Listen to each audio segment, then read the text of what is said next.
Hello, everybody, and welcome to GodQuest. I'm your host, Myles Young, and I am delighted that you are with us today on the podcast. This is a place where we try to find the wild, wonderful world of God's kingdom. We're on a quest to find it. And today we're going to talk about mission. We're going to talk about growth. We're going to talk about revival. And I am with someone that understands these subjects very well, Missionary Pastor Steven Jones. I am glad you're at GodQuest today. Yeah, I'm glad to be on the program.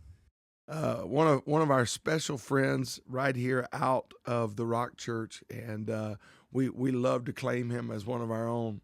And we're celebrating what God is doing right now. I am seeing revival in Roatan in an unprecedented way, and I'm looking. So let's talk. I know we're going to get into some deeper subjects of revival that's not so specific, but let's get a little background. Give us the kind of the scoop of how the Roatan work developed, what your role has been, and where it is now. Yeah, well, the irony in that question is you're asking me, and you know exactly how it started because you started it. 12 years ago, pretty close to 12 years ago, you had a conversation in a taxi cab with a man named Fidel Ponce, who was just your regular taxi cab driver with a hunger for God. And the legacy of this podcast goes even before it started to be virtual, because Brother Young's quest to find God in Roatan is the reason I'm there. A Bible study turned into a family having a Bible study, turned into a family getting baptized, turned into the need for a missionary to be on site to facilitate what we felt like God was doing.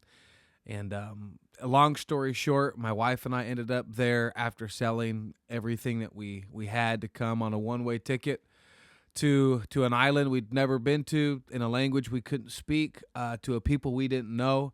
But a decade later... Did you kind of feel like Abraham going and looking? Oh, yeah.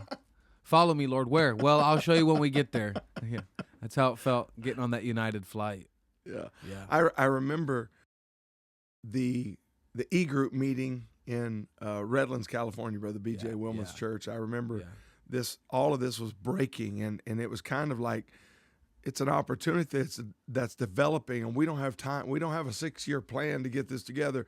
We either strike while the iron is hot, and we need some folks that can go. And I remember presenting it to you there, and I was kind of expecting, okay, let me go home, let me pray about it, let me think about it. I'll get back with you in 30 days. Yeah. And your response was like, I'm ready to roll. Well, we shout out to the E-group meeting, because that was probably the environment that those meetings, those sessions, that spiritually charged environment of E-group is what gave me the boldness to probably step out, because we had just got out of young ministers sessions that was go do something, be wild about the kingdom of God. And when presented with the very first opportunity, I was like, yeah, I want to be E-group right now. And what was even more incredible was your wife, who was not in that environment, but trusted the will of God so much in your life, which is a testimony of your relationship with God, that she trusted you and said, I'm praying about it, and it's going to be tough, but if that's what we're supposed to do, I'm ready to roll. Yeah, I called her and let her know that that's what I felt like we were going to be doing, and so she spent some time alone with God between that conversation and the next time I saw her. But it's certainly a blessing to have a wife that's willing to do the work of God with you. So y'all went, you facilitated the training center that Hope Corps uses every year. Your father-in-law had been there, had a heart attack. Then we were roughly, what were you, 24, 25 years old? 25 at that time. 25 years old, picks up, builds a building. It was trial by fire. Yeah. Yeah. And then kind of walk me through what developed there. Well, learning through the construction process in a third world country was the school of hard knocks, and we made a lot of mistakes, but it turned out, and the building is still standing. So glory to God. But when my wife, we got pregnant with our oldest, Jackson, we really wrestled with what to do, and we felt like it'd be best if we came home and had him. And that's when we partnered with you here and did Vertical Church, and we evangelized for a number of years. And then we went back in January of 2017 to be full-time on-site missionaries to the country of Honduras. So the church was started. You established that. Then when you left, and I think it was the will of God that you leave, because it was, I've thought about it many times, it was your time here at Vertical in the Sacramento area. Then you evangelized for 2 years. 2 years and basically built some very strong relationships that became the support. It's a wonderful story, a tapestry of how God wove For the all most that part, together. Just about most of my support, monthly support, comes from men that I preached revivals for. There are some men I preached revivals for that don't support me, but it might not have been a great revival. Yeah, and the church during that transition time had some struggles. Was kind of at a loss. Brother Urshan stepped in and kind of kept the group together and actually helped relocate it to La Colonia, and was there for roughly a year, I think, 9 months to a year, something like that. And then you and your wife felt to go back. Yeah, a drawing to return. And many of the things that had broken, that led to some of the transitional difficulties, God was able to heal, bring those things back, and even some of the issues now are the very strength of that church. I'm looking at your music team, which is an incredible story. Very blessed. And then what we thought was just going to be a normal missionary work, God gave you a vision of some sort, and it exploded into something that I personally, in all my years of missionary work on the mission field, working with missionaries, I don't think I've ever seen anything like what is happening in Roatan. Coffee shop, apartments, rentals, church. Now you're building a commercial center with a med clinic, parking. You've got a recreation center there. I mean, it's like it's a 3-ring circus. It's unbelievable. It feels like a circus a lot of times. But I've said this to you, I've said this to others. Had I known how we look at it now, you look at anything that's got value and success, and what most guys like you and I and others who have built things like that, we see a lot of hard work. Mm-hmm. And I look at the work in Roatan, and I see the businesses, I see the church thriving, I see the apartments, I see the daughter works, I see the other businesses and tourism and the future expansion. I see all of it, and I wonder, I stand and wonder, like, how did this happen? And we all rejoice, but had I known 10 years ago how hard it was going to be to get to where we are right now and have everything we have and the dominion and the vision, had I known back then how hard it was going to be in this process, I wouldn't have gone to begin with. I wouldn't have, had I known. But God just has this unique way of withholding information from you. Because he wants you to know, listen, if I give it all to you, you won't go. Yeah. Because and part of it is because you think you're doing it. Mm-hmm. And what I'm finding out is if anything has happened in Honduras, it's not because of me, it's because of God. I just deflect. It's all miraculous. It feels that way. To me, it's a wonderful story for this generation. You and your wife were a young couple, and with no missionary experience. You were not from a preacher's home. You were from a godly family that were just hardworking people and a big support to the work of God in their local church. You stepped into a world of wonder. There we are, on a quest to do the will of God. You didn't know anything about it. And as you gave yourself, God gave himself to the work you were doing. He came alongside you, that paraclete. And we have seen in that period of time, this isn't something from 50 years of long-established generational blessings of mission work. This is in a decade, basically a decade that we have leapfrogged into a new, honestly, what could be a whole new way of approaching missions. I often pick at you and call you the William Carey of the apostolic movement. And I say that in sincerity because if I can say it, as your pastor, as someone who loves you very dearly, I'm very proud that you have not just marked time, but you have gone with a vision. You've been able to glimpse it. You know, it's like Jeremiah. God says, "What do you see?" He sees it, and God says, "You see well." And when I think of you, I think of someone that is able to see the pattern in the heavenlies, that's able to see, God, you're doing something, and you're able then to actualize that. So I would like to shift, obviously, the Roatan story and its expansion. Now it's moving to Oak Ridge. That's beginning to be a thriving work. And you got stuff going on in Crawfish Rock, and God only knows. I mean, what do you got? 21 employees now that are something like that are working. So you're making an impact. And actually, the new work beginning in Nicaragua and Matagalpa, part of the reason we were able to get the status early was because we were able to show them the progress of what was done in Honduras. And they said, okay, we would like that to be done here. So you're not only setting a vision for Roatan and Honduras, you're helping create a model that can be used. Obviously, it's gonna adapt to whatever context it is in. But so I'd like to make a switch.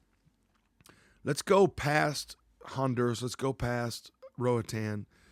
Let's get into the mind and heart of Steven Jones. How does that relate to the mind and heart of Christ? What is it that drives you to think these things are possible?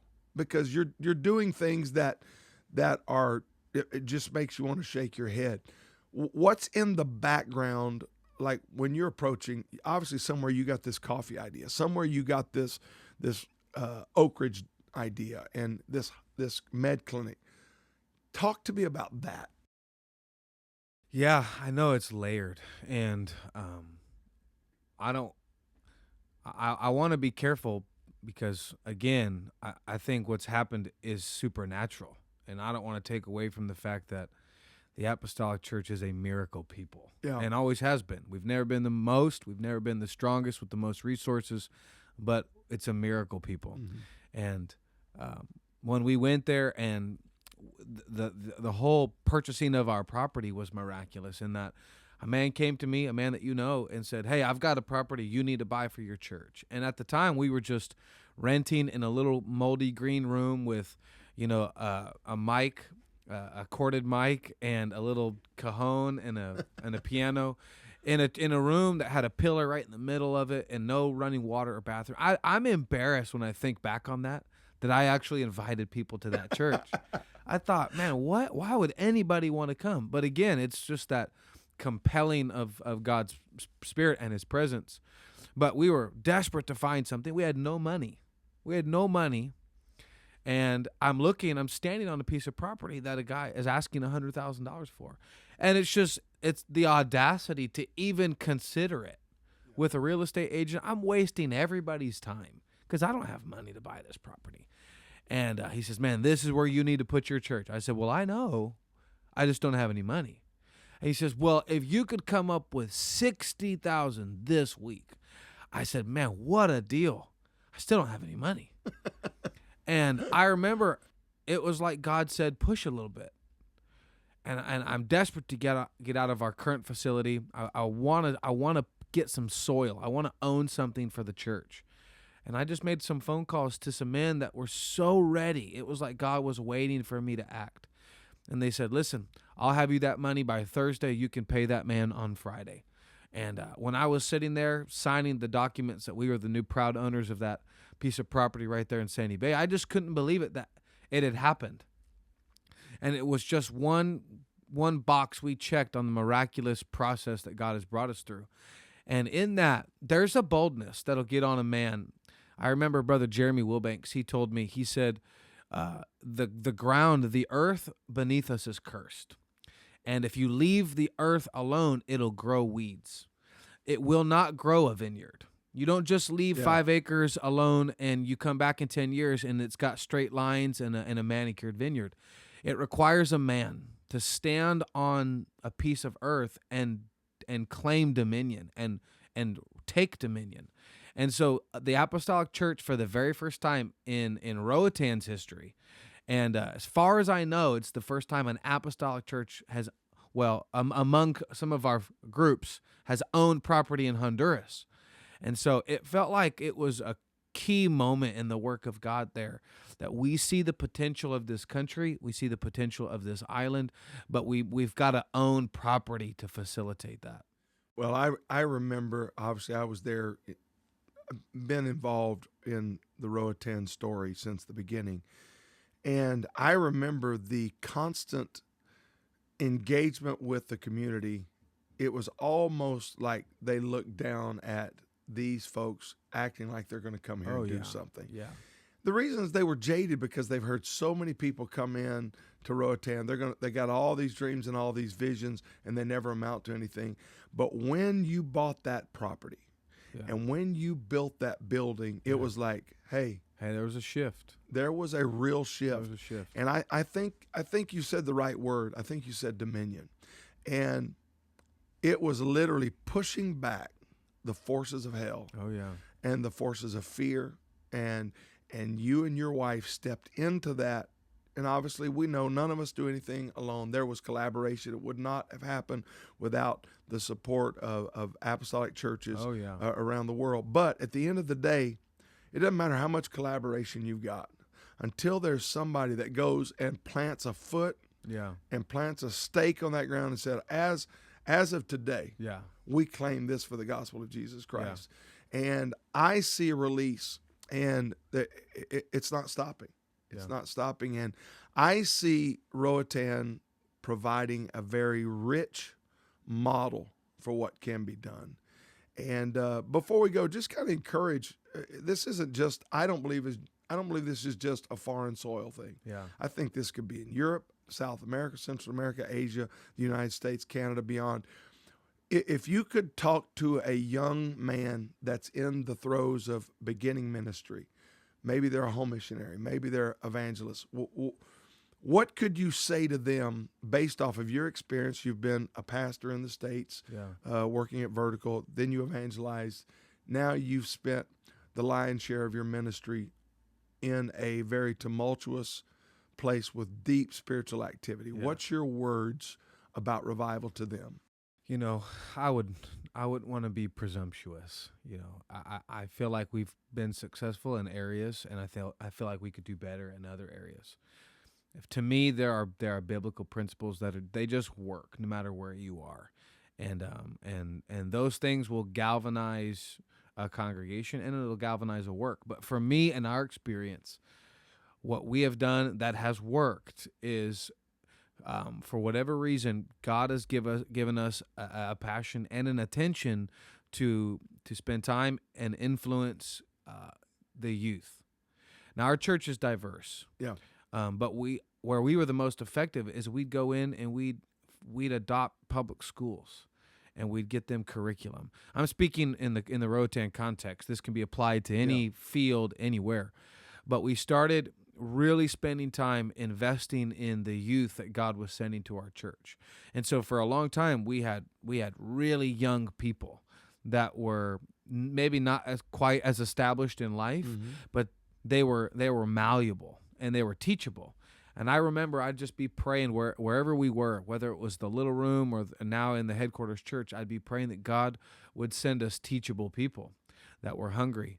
And we've done the door knocking. We did pamphlets. We've gone into schools. We've done devotions. We're doing Navy Bible studies. If a door opens, we walk through it. And if it doesn't materialize, then it doesn't materialize. But we won't be blamed for not trying. And so we're going to exhaust ourselves using all of our resources. But where we have injected the vast majority of our energy is elevating the vision and the potential of the young people in our country. And now our young people run our media. They are our entire music team. We've got a youth group of close to 85 to 100 young people in our church. I personally have over 15 Hope Corps graduates in my church, Honduran graduates. And so the future of the work of God in Roatan is very young, but it's compelling other youth to come, and it's an exciting thing. Now, obviously, we've got seasoned saints and elders in our church also. But we, as a young man with a young wife and a young family, we just started pushing into developing and discipling young people, and it's began to materialize into something really special. And that 18-year-old young man's going in 10 years is going to be 28. Well, that's the thing. I've got an 18-year-old man right now in my church. I baptized him. He worked at the building, the training center. He was 18 then. Now he's 30, and he's my assistant pastor, and his wife is the manager of my coffee shop, and I dedicated his little daughter, and the future is beautiful. And he was that 18-year-old boy we invested in. Wow. Now we're reaping the dividends 12 years later. Yeah.